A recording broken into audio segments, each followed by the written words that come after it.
এখন থেকে অতিরিক্ত কর দিতে হবে, না হলে সবাইকে শাস্তি পেতে হবে।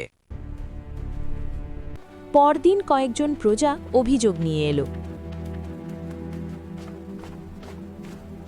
মহারাজ, কয়েকজন গরিব প্রজা এসেছে আপনার সাথে দেখা করতে।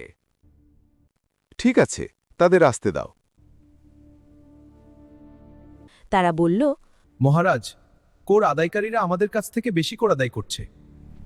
রাজা জানতেন কথাটা সত্য, কিন্তু তিনি ভয় পেলেন। রাজা বললেন, তোমরা ভুল বলছ, আমার কর্মচারীরা সৎ। ঠিক তখনই জাদুর আয়নাটা ধীরে ধীরে কালো হয়ে গেল। মন্ত্রী ভয় পেয়ে বললেন, মহারাজ, আয়নাটা অন্ধকার হয়ে যাচ্ছে। সেই রাতে রাজা একা আয়নার সামনে দাঁড়ালেন। রাজা বললেন, আমি রাজা, তুমি কে আমাকে প্রশ্ন করার?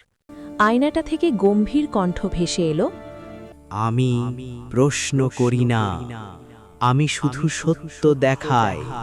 রাজা বললেন, সব সত্য বললে রাজ্য টিকবে না। আয়না উত্তর দিল, যে রাজা সত্য লুকায়, সে ভয়কে সিংহাসনে বসায়।